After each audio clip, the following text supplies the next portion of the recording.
Hello, I welcome you all. The problem reads, I express the force as a Cartesian vector.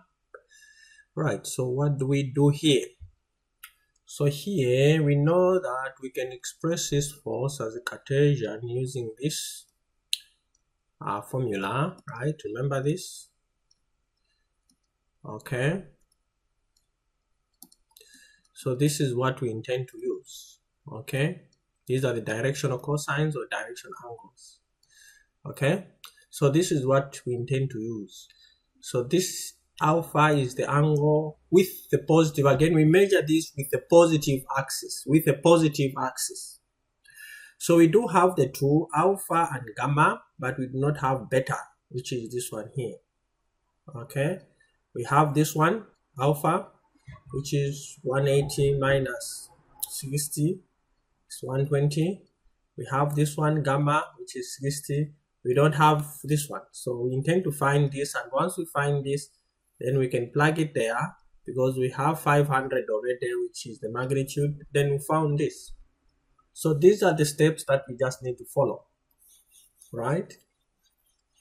So let's start. So let's do a quick check. The vector is in the second octant, okay? Octant, okay? This one here. So if it is in this, then we know its respective components, which we want to show right now. So we know that the x component will be along this direction like that, and it will be negative. The y component will be in that direction like that, and it will be negative. And the z component will be along that direction, and it will be positive. So let's write them down. So this is fx, and we are saying this is going to be negative. This is fy, and it's going to be also negative.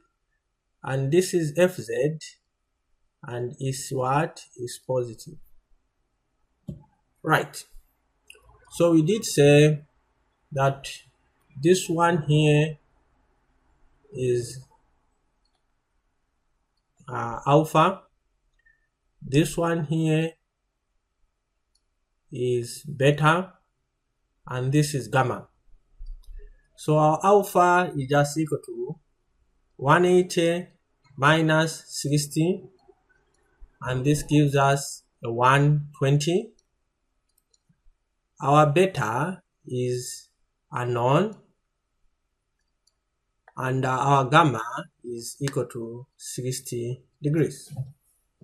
Then we know this identity, that cos squared alpha plus cos squared beta,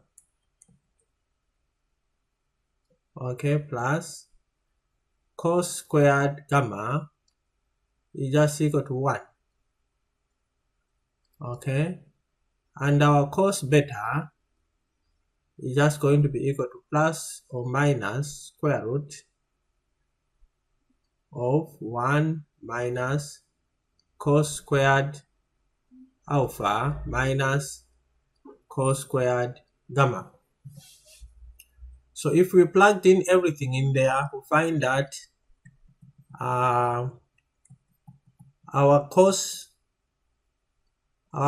beta will just be equal to plus or minus square root of 0.5. Okay, then beta itself is just equal to cosine inverse of plus or minus square root of 0.5. Therefore, we have two values of beta. We have beta equal to 45 degrees, or beta equal to 135 degrees. The question is, which of the two is correct? So we need to check Fy, because that's where beta lies. Okay, beta is along the y-axis, but we know that this Fy is going to be negative, so the angle that we are going to use should give us a negative value. So let's say case 1, okay, with 45 degrees, we'll say Fy equal to 500 cos 45. This is going to be equal to, so we have 500 cos 45. So this gives us a positive 353.55 newtons, and therefore not okay.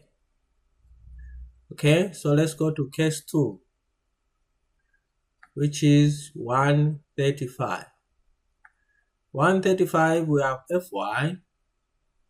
This is equal to 500 cos 135, and this is equal to, that's 500 cos 135.